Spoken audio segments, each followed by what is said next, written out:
What's up, y'all? Got some breaking news here for you.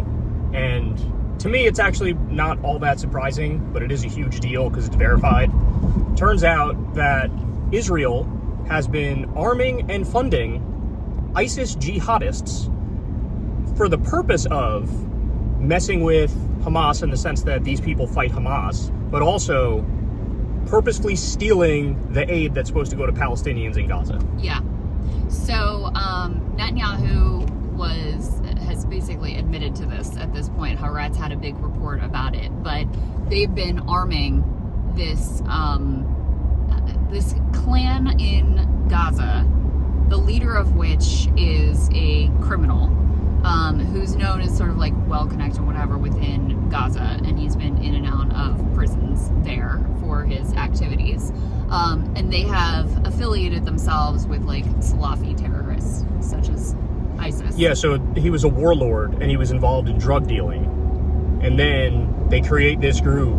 They swear allegiance to Salafi jihadism. Yeah. They also have a house. I don't know if you saw this.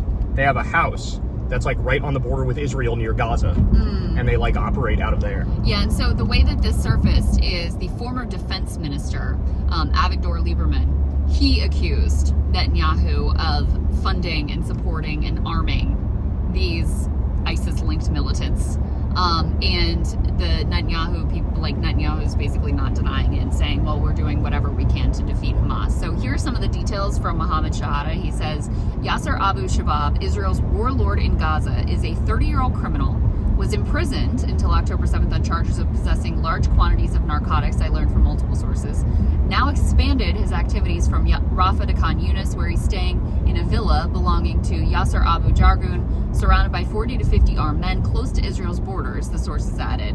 His two key operatives are Ghassan Diani and Saddam Zakar, who meet people on his behalf and recruit new members of the Gang of 300 militants.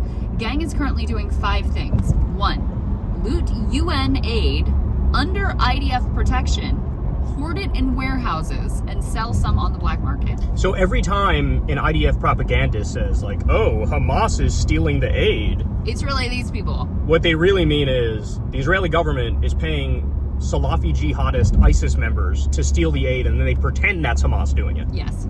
Number 2, carry out recon missions on behalf of the IDF. Number 3, secure aid going to the Israeli proxy group, those American mercenaries, GHF.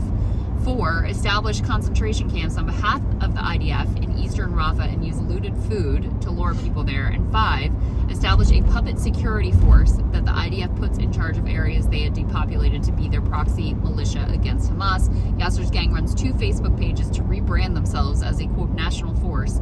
Multiple mainstream media journalists I spoke to believe the level of fluent English used in those posts could only come from an IDF operation room. So, not surprising from Netanyahu, who, I mean, there's just like nothing that's below them and no level of nefarious and shady activities that is beyond them. So they've actually done this before. This is why I wasn't surprised by it.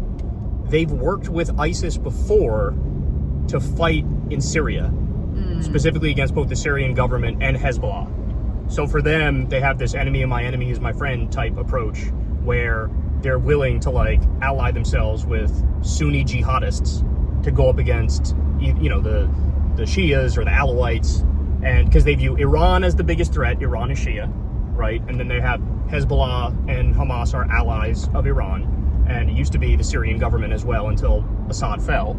And so now they've also, and on top of bombing Lebanon and doing a genocide in Gaza, they've also bombed Syria a bunch, and Israel has taken over large swaths of Syria. But even back during the actual Syrian civil war, they were linked to ISIS and Al-Qaeda, and they would arm them. And there was a suspicious lack of attacks. ISIS was attacking like everybody in the region for a while. Right. There's one place where they didn't really seem to strike. Yeah. Weird, isn't it? Well, it's also interesting what's going on with the new Syrian government and the Israelis, where there seems to be a bit of a truce there as well. And the new Syrian guy was just basically like, yeah, you can pretty much have the Golan Heights, it's fine. And you know he made a deal with Trump, right? Yeah. The guy, former Al-Qaeda, by the way, who's now the fake president of Syria, he's going to give away large swaths of Syria to Israel.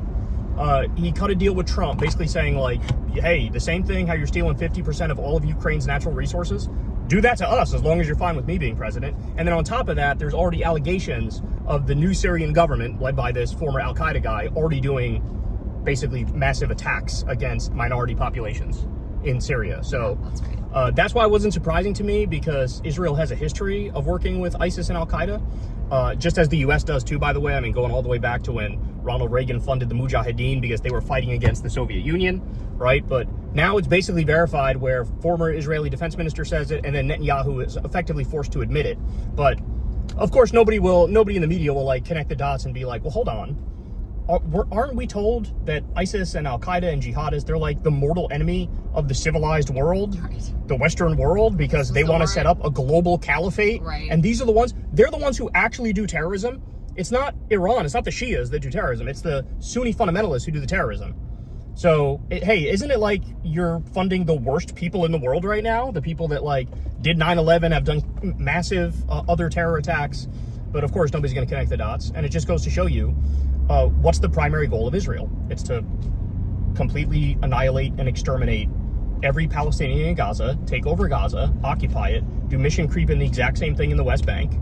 You know, they want to, like I said, took parts of Syria. They want to create that greater Israel. There was a time when you'd be called a conspiracy theorist for bringing that up. Now it's like the Occam's razor, plain-faced truth. And they're like admitted in public by members of the government. Yeah, and now it's also the Occam's razor, plain-faced truth that they're funding ISIS, that Israel is funding ISIS.